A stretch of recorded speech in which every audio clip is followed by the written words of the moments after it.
Salut à toi et bienvenue sur la chaîne de Région et Terroir. Je me trouve dans le canton de Vaud et plus exactement dans le petit village de Les Plans-sur-Bée. Aujourd'hui, je te propose d'aller à la rencontre de Sonia Arnold qui, avec sa maman et son papa, ont transformé leur ferme familiale en buvette et table d'hôtes ainsi qu'en petit parc initiatique consacré aux animaux de la ferme. Alors si tout comme moi tu as envie de découvrir ce petit coin de paradis et d'en savoir plus sur leurs activités à la Soldanelle, eh bien écoute, le plus simple, c'est qu'on aille à sa rencontre. C'est parti, suis-moi.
Salut Fluc.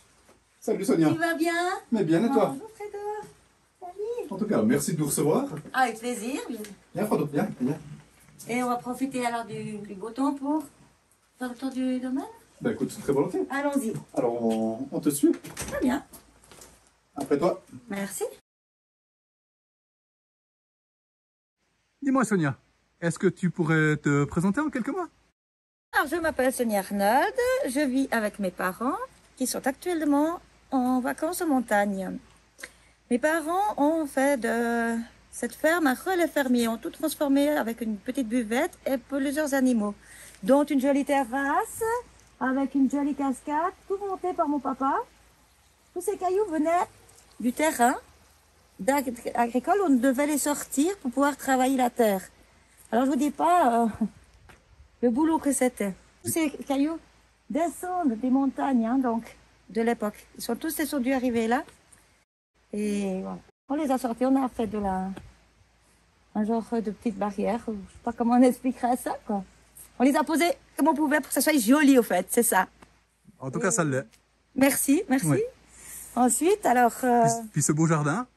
Alors, on a un très beau jardin. On a un jardin fleuri pour les abeilles et tout ce qui s'ensuit, là, les petites bêtes. Et puis, un peu plus haut, on va pouvoir partir. On a des salades. Alors, c'est plus trop la saison pour les salades en même temps, hein, parce qu'on est un peu tard, mais il en reste quand même. D'accord. Est-ce que vous voulez on continue la promenade? Mais très volontiers. Alors, on y va.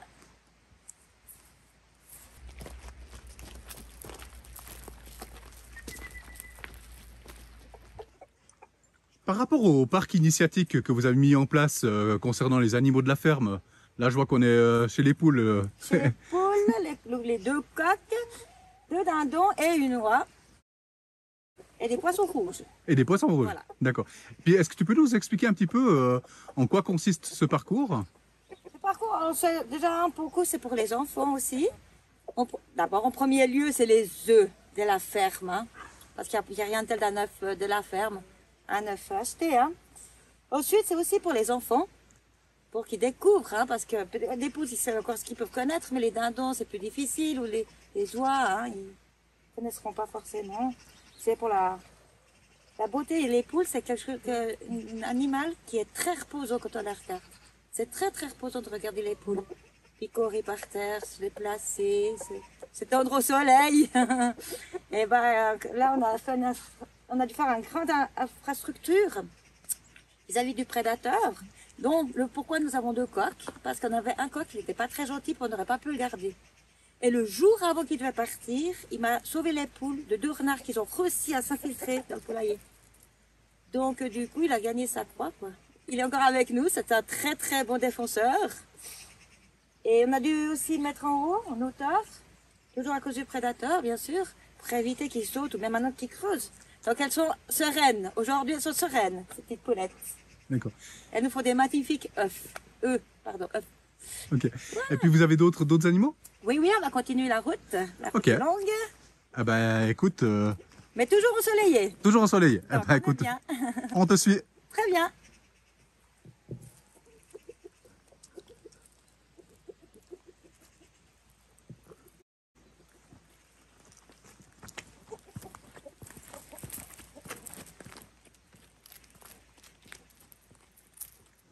Alors voici les enclos des petits lapins que papa a construits avec maman en fonction de leur état naturel. C'est-à-dire que les lapins, quand ils vont aller dormir, ils vont être dans la terre.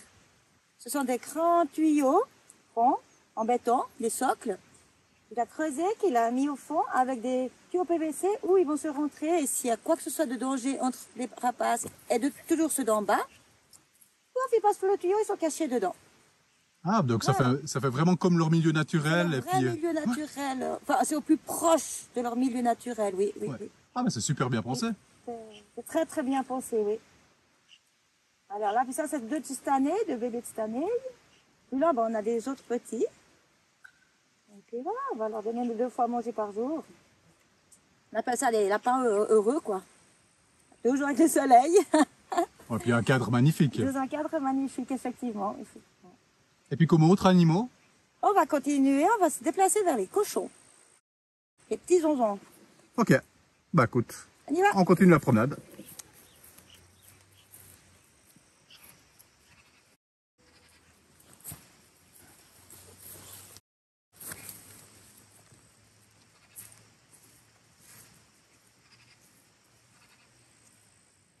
Alors voici vers, on dirait une porcherie toujours naturelle. Donc notre papa, il a construit sur cette remorque une extension pour pouvoir leur donner un abri, un couvert. Ensuite, c'est des cochons de la boue. Hein. Mais pour un cochon, nous devons toujours avoir une suie. C'est une gouille remplie de terre et d'eau. Ça évite qu'ils vont aller se rouler dedans. Et ça va mettre une protection contre les coups de soleil et les petits insectes. Ça protège de ça. Ils adorent aller se badigeonner dedans. Après, on reste toujours avec les beaux cailloux pour avoir un peu une décoration cailloux. Et la petite fontaine pour qu'ils puissent avoir régulièrement à boire comme ils veulent. Les cochons, ils mangeront toujours à l'intérieur, donc ils ont une mangeoire où ça distribue automatiquement parce que de nos jours, on ne peut plus leur donner des restes de cuisine. Il est interdit de donner des restes de cuisine, donc on se plie aux décisions et on leur donne des granulés. Pas sûr que ce soit le meilleur plan, mais c'est comme ça. Donc voici, alors là, si ce n'est pas des cochons heureux, je ne sais pas ce que c'est. Tout sauf propre, tout sauf rose. Heureux. Tous les matins. Et tous les soirs, c'est drôle car ils font leur petite gymnastique. Alors ils vont dans tous les sens, ils courent, on dirait vraiment le PMU des petits cochons. Donc voilà. En tout cas, ils sont bien sympathiques. Très, très sociables. De nouveau, parce que c'est vrai, avec les enfants, là, après nous allons nous diriger vers le parc des jeux des enfants. Oui. Pour vous montrer 2-3 petites choses quand même. Ce qui va permettre de comprendre comment ça se fait que tous ces animaux sont aussi sociables. Bon, déjà, il y a qu'ils soient en pleine nature, en plein air. Et puis après, justement, c'est là qu'on aura la formule magique de ce contact.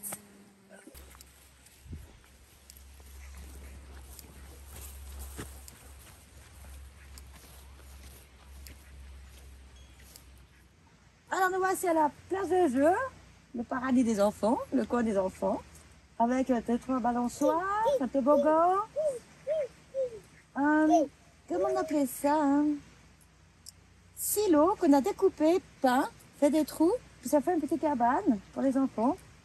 Évidemment, toujours avec nos fameux cailloux. Et voilà l'histoire avec le parc et les animaux.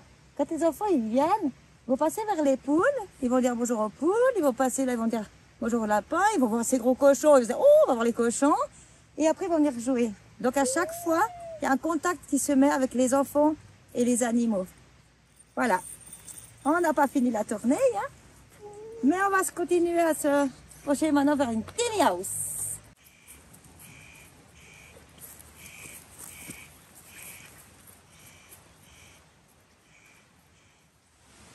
Alors voilà, nous voici devant la tiny house de mes parents. Un petit pasto en hiver pour mon papa, qui adore construire ça. Il a sa 3e tiny house à construire. Et en ce moment, comme je vous ai expliqué, il est parti en vacances avec une tiny house. Plus petite, bien sûr, moins haute, hein, parce que ça ne décolle pas.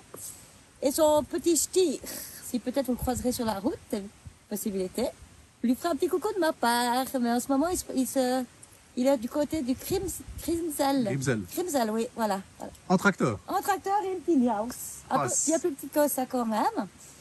C'est aussi, comme elle ne peut pas se déplacer, on la met à disposition pour une très belle expérience, pour des personnes qui voudraient passer un petit week-end dedans. Je vais d'ailleurs te le faire visiter. Comme ça, tu vas découvrir l'intérieur d'une tiny house, parce que là, on voit beaucoup de bois, 2-3 fenêtres, mais l'intérieur est magique. Ok, bah écoute alors, très volontiers. Je t'invite à rentrer au cœur d'une tiny house, toute construite par mon papa et ma maman. Donc là, nous avons le coin pour manger, avec petit coin cuisine, frigo, bien sûr, même la cuisinière, donc, hein. On peut vivre dedans facilement. Petit coin, douche et toilette. On a fait aussi avec de la récup, beaucoup de récupération, hein, pas que du neuf. On est un peu comme à la maison en fait. Oui. Et avec le côté avançant, là, rien que l'eau qui on entend couler, la fraîcheur, ça c'est juste magique. Ensuite, on peut aller à l'étage. Alors attention, la tête, parce qu'elle a une tiny house, hein. Faut pas oublier que même si elle est grande, il faut toujours se baisser. Et là, nous avons une suite avec un lit double. Et si tu veux pas faire tout le tour, tu fais juste un demi-tour comme ça et vous avez les 2 autres lits derrière d'enfants. C'est extraordinaire la place qu'il y a. Hein. Ah, oui, il y a de quoi faire. Avec une barre de protection, pas qu'on passe en bas. On doit toujours se baisser, mais quand on est en haut, c'est très très haut quand même.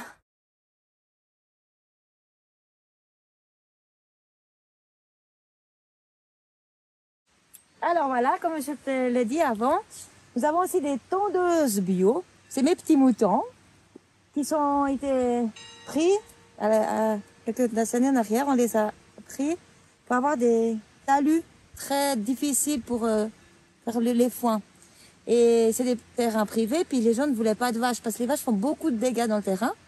Alors j'ai pu regarder, puis ils ont dit les moutons, c'est pas de problème. Puis c'est vrai que ça, c'est des tondeuses. Alors on a récupéré des moutons pour justement entretenir des terrains qui sont beaucoup trop en pente et qui sont pas, on peut pas travailler dessus. Alors on a nos petits moutons, sauf qu'on en avait 5. Résultat, maintenant on arrive à 17 petits moutons. Malheureusement, entre l'année passée et cette année, il y a eu pas mal de difficultés, maladies, comme il y a partout, donc, hein, pas que chez nous, j'entends, hein, c'est pour moi de nouveau une histoire un peu d'argent. Mais bon, le piétin, oui, ça a toujours existé, et du coup, ça revient vraiment en masse. Par contre, l'année passée, il y a une petite mouche destructive qui s'est mise sur mes moutons. J'en ai perdu 3, malheureusement. Mais on a vu qu'en analysant la chose, c'était un terrain vraiment spécifique, avec des grands sapins, mais mélèzes secs, et puis la roche, et puis une saison trop humide. Puis peut-être la mouche, elle s'est développée comme ça, et elle a piqué, et ça fait des problèmes. Mais cette année, ça va bien. Il y a juste un petit peu le piétin à surveiller. Et puis qui continue à manger ses terrains. Ça, c'est aussi une chose que les enfants peuvent découvrir avec grand plaisir. Voilà, s'ils sont pas sur les terrains, ça va, vous voyez, parce que s'ils sont là, ça va. Des fois, ils sont là, quand ils sont là-haut, bon, pas les nôtres, hein, mais le cheval blanc, on les voit depuis là, mais on voit des petites boules de blanc. C'est drôle, le cheval blanc. Ça, c'est la montagne du cheval blanc là-bas, de côté. Ensuite, on va pas les voir, parce que je sais pas si vont décider à venir. C'est aussi un âne du Poitou. Et un âne normal, bien sûr. Mais l'âne du Poitou, il était en voie de disparition. Et on a pu le remettre en vie, enfin en route, je sais pas comment expliquer. Celui-là, il est très haut sur pattes. Puis, à l'île de Réunion, ils mettaient des grandes chaussettes à ces ânes. Parce qu'en fait, ils avaient la capacité d'aller sortir le sel de la mer. Donc, ils nous sortaient le sel. Et puis, on mettait ces chaussettes pour le sel qui est abrasif. Oui. Pour pas que ce soit... Alors, c'était un grand festival de chaussettes. Quoi. Tout le monde avait des chaussettes différentes. Puis, comme ils ont des longues pattes, c'était rigolo à voir. J'aimerais bien qu'ils viennent. Oh, sinon, on se déplace vers eux. On va essayer de se déplacer vers eux. Mais oui. Ça marche? On y va. Alors, voici Baïkal, ce fameux âne du Poitou. Magnifique. Chaque année, j'essaie de le tondre. Parce que sinon, ça fait des espèces de dreads, ça feutre, puis il n'est pas bien. Alors, pas fait la tête, puis pas fait le bas des jambes. Je l'ai laissé normal. Mais tout le reste du corps, il était tendu.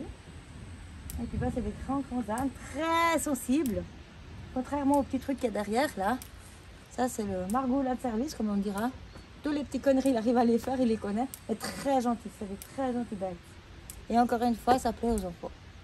Là, ils sont dans le pré avec les vaches. J'ai mis tout avec les vaches. Les vaches, elles sont cachées au fond. Et puis, ouais, ils s'entendent très très bien. J'essaie de familiariser un peu les choses.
Dis-moi, Sonia, comment vous est venue l'idée, en fin de compte, de transformer votre ferme familiale? Alors, c'était une question de budget un petit peu, où tout paysan qui n'arrivait à mettre la peine avec les fins de mois, on a décidé on nous a proposé d'avoir une annexe. en proposant notre cheptel de viande, comment on dira ça, de gourmet, quoi, de fin gourmet, et avec des tables d'hôtes. Donc c'est 20 personnes assises, et on proposera nos viandes à nous. On fait pas de lait, on fait pas de fromage, mais nos viandes, ben, on étale nos salades, un maximum de toute notre production. Donc les petits cochons qu'on a vus, bien sûr, quand on aura bouchoyé, on fera un grand fête cochonaille, où on a 14 plats à disposition. Et les gens, ils iront se servir de ce qu'ils veulent, que ce soit du salé aux sauces. Donc on part vraiment des pieds, du museau, des oreilles, de la fricassée, des sauces à rôtir, des atrios, accompagnés de purée polenta, des petites pâtes avec pommes de terre et chou et choucroute. Rave et choucroute, voilà, pardon. Voilà. Ok. Voilà, ça, c'est des grands buffets comme ça. Mais voilà, c'était un annexe qu'on a mis pour pouvoir subvenir vraiment à nos besoins. Parce que c'était un peu serré, bien sûr. Oui. Et on a eu le droit de faire buvette. On a aussi un alpage, donc voilà, on part sur une buvette d'alpage. À la base, relais fermé. Et ainsi de suite, table d'hôtes. Et puis quel genre de clientèle avez-vous? Alors, des clients, je peux avoir des clients où je me dis, oh là là, je suis pas sûre qu'ils soient pris de le bon endroit. Et qu'au final, ces personnes qui sont très comme ça, je pense du travail et de la société, qui fait ses droits, c'est comme si, c'est carré, et ils viennent, et puis quand je dis, oh là là, et puis finalement, non. Et ils sont là comme moment, ils se détendent, parce qu'ici, c'est comme à la maison avec un nouveau décor. Le restant de ma clientèle, mes clients traditionnels, je dirais, simples, accueillants, charmants, heureux, et toujours avec un grand plaisir de venir nous trouver. C'est beaucoup quoi? C'est des familles, c'est des promenades? J'ai pas beaucoup de familles, j'ai beaucoup de familles, j'ai beaucoup de couples aussi, des randonneurs. Les randonneurs, souvent, cette année, j'en ai eu plus que d'habitude, hein, mais souvent, ils s'arrêtent, ils boivent quelque chose. Pas forcément grignoter, parce qu'ils ont déjà grignoté en montagne comme ça. Mais les familles surtout, ouais, et les fêtes de famille, les entreprises aussi qui commencent à venir pour faire des petites sorties comme ça, à gauche, à droite. Il y a beaucoup de gens qui veulent revenir aux sources, comme ici, de nature. Ils ont besoin de venir se ressourcer, de lâcher prise. Et là, bah, il n'y a pas le choix. On ne peut pas faire autrement que lâcher prise, parce que sinon, on ne se sortirait pas. Mais beaucoup de gens viennent se ressourcer, oui. En tout cas, je confirme que le lieu, il est apaisant, quoi. C'est quelque chose de paradisiaque, hein, ici. Oui, beaucoup de gens le disent, d'être ici, c'est reposant, c'est enrichissant, on se remet de l'énergie dans nous. Et des fois, j'ai des gens, ils sont ici. Hein. Bon, ils sont toujours là. Hein. Je me demande, je leur dis, on va mettre une tente peut-être. Bon, tiens, on est tellement bien ici. J'ai dit, oui, je comprends. Non, c'est vrai. Puis ce lieu avec les montagnes, on a aussi beaucoup de choses parce qu'on est vraiment dans le bon coin visuellement pour les montagnes. On n'est pas trop dedans, et pas trop loin. On est vraiment, encore une fois, dans le cœur qui nous entoure de ces montagnes. Extraordinaire. Et puis ici, on a envie de venir, est-ce qu'on doit téléphoner, est-ce qu'on doit réserver? Alors je dirais que oui, en pleine saison, c'est toujours mieux de réserver. Toujours mieux. Hors saison, non, c'est pas forcément besoin. Ça, c'est beaucoup plus calme. En hiver, je vous dis pas qu'il n'y a pas besoin de réserver parce qu'on a une autre clientèle qui nous attend. La clientèle des petites 4 bêtes. Parce que c'est vrai qu'en été, on a beaucoup de monde, mais les bêtes, ils sont en extérieur. En hiver, on va les rentrer en écurie.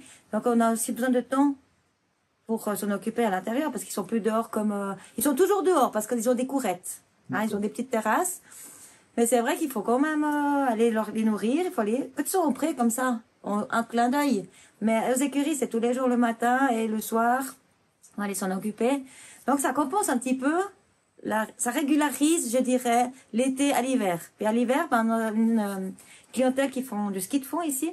Parce que nous avons les pistes éclairées de nuit.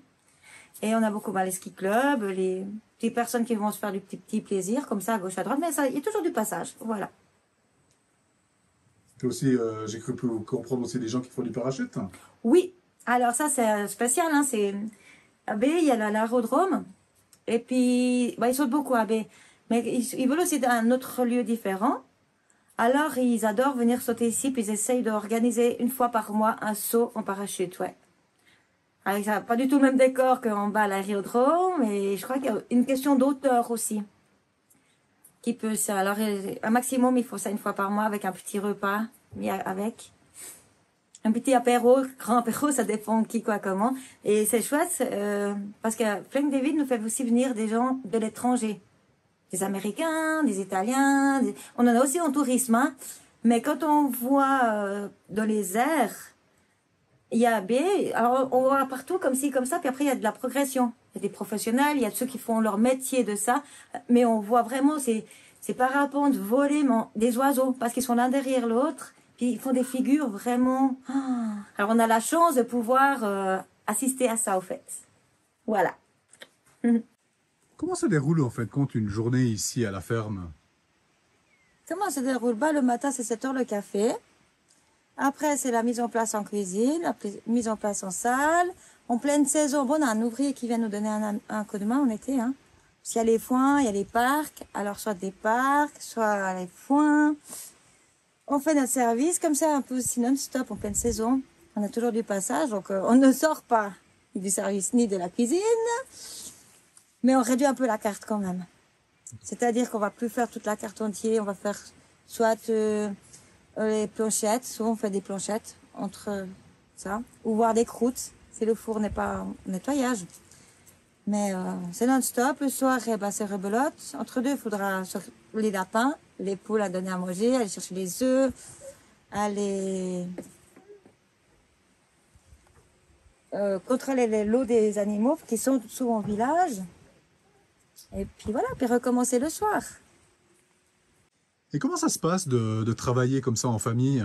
Alors en famille, c'est génial. Bon, bien sûr, quand il y a les gros booms, il y a les gros stress, des fois des tensions, comme partout en même temps. Mais sinon, ça reste... Maman, je travaille pour la petite cuisine, la petite carte. Papa fait les gros viandes, les jambons à l'os, les rôtis, le roast beef, prépare tout pour maman. Parce qu'à côté, papa, il a encore les chantiers. Il a les prêts à faire, il faut faire les foins, il y a toujours beaucoup à faire.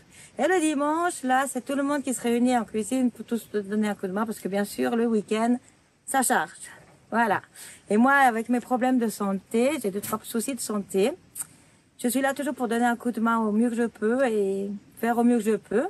Mais ça m'aide beaucoup au niveau de ma maladie et ça m'épanouit. Beaucoup, ça m'épanouit. Donc, je peux dire merci aussi à mes parents de ça.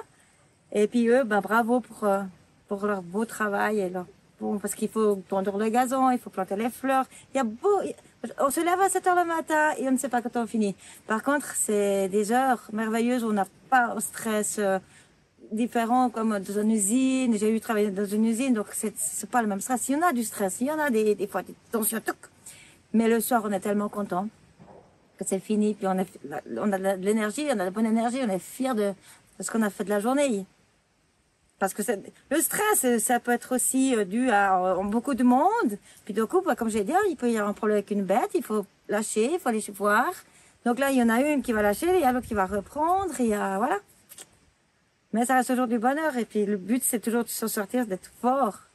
Et puis on doit garder le sourire devant les clients, puis on doit garder notre stress devant les clients, sachant que, je sais pas, les moutons sont partis, ou souvent ça arrivait, maintenant c'est beaucoup plus calme, mais une année on avait 2-3, tout d'un coup nos téléphones, les animaux ils sont partis minces, on a plein de monde, ça tombe toujours le week-end, on a du monde, il y a encore ça qui nous arrive. Mais voilà, ce que je peux dire, c'est que c'est très épanouissant, et puis très, comment dire, je sais pas le mot. Ouais, c'est revitalisant en fait. Revitalisant et puis très, voilà, ça nous donne beaucoup de bien. Voilà. Bon, je comprends bien les mots de maintenant. Ce qui est l'essentiel aussi. Oui.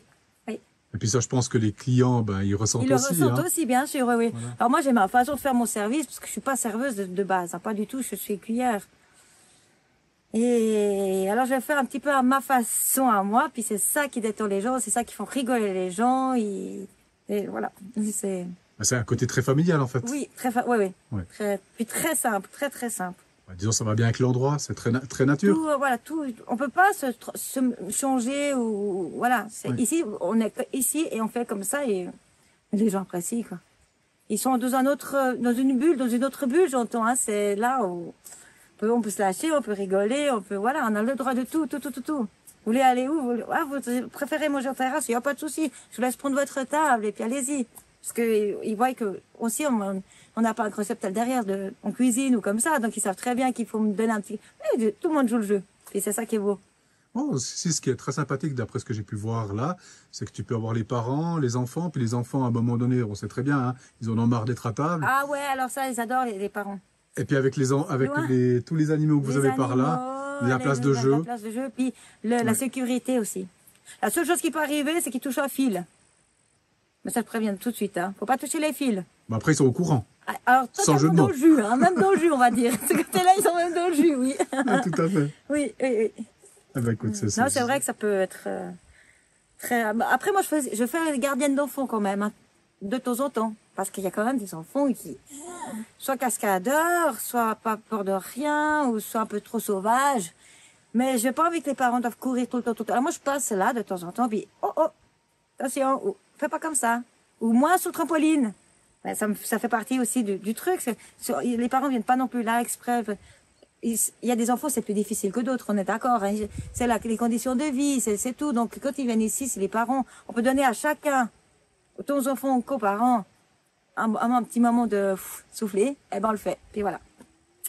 Ben, c'est génial. Voilà. Merci beaucoup. Avec plaisir. Alors voilà, là je te montre la salle où je peux accueillir 20 personnes. La salle qui est aussi en vacances comme mes parents, ça se voit. Hein. Mais ça m'apportait de montrer le cadre de nouveau de papa et maman. Donc tout ce que vous voyez là, du sol au plafond, papa l'a construit. Maman, la décoration, c'est fleurs, les skis qu'on met par-ci. C'est un cadre atypique, hein, terriblement atypique qui continue entre les animaux, le chalet, la nourriture qui est, nous faisons des röstis, les croûtes au fromage, des mets locaux, hein. Les pommes, le salade poêlée en été, les fondus, beaucoup de fondus. Il m'en reste atypique. À côté de notre viande, on a ce genre de mets atypique. Et ben voilà, les lumières de nouveau faites par mon papa. Toujours artisan, toujours simple, fin. Moi, je trouve très fin. De ce côté-là, on a construit comme pour que les moutons y mangent ou les chèvres, un râtelier. Mais c'est pour décoration, bien sûr, mais ça reste de nouveau, voilà. Vous mangez pas dans une étable, mais vous avez, voilà, des petites choses qui viennent avec vous pour vous montrer que ça continue, en fait. Ça s'arrête pas juste à dehors des animaux, une maison.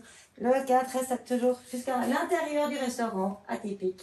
Qui veut aussi dire que nous avons une cuisine aussi familière, donc pas un de grande restauration.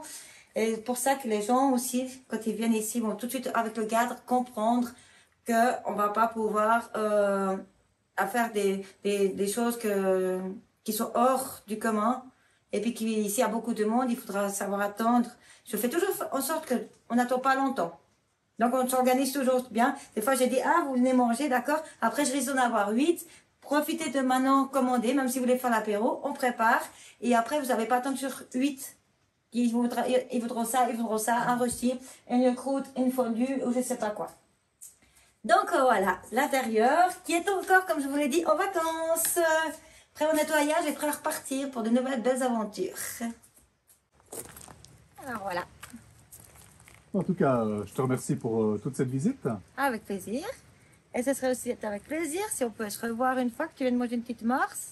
Puis je te présenterai la cuisine, les mets. Plus en profondeur une fois qu'il y aura plus de vacances. Bah écoute, très volontiers. Hein?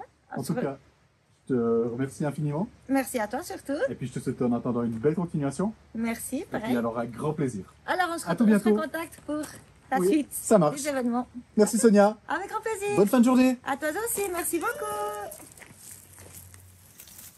Voilà, nous arrivons à la fin de ce reportage.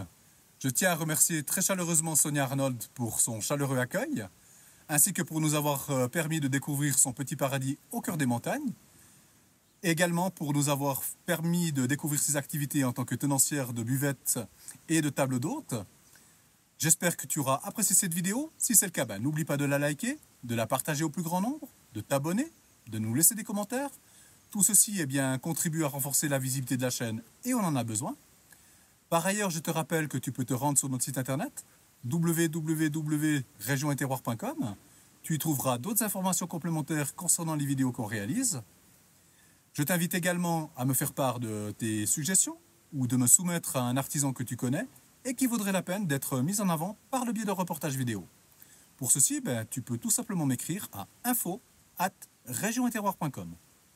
De plus, ça pourrait être l'occasion de nous rencontrer et ça, ce serait vraiment sympa.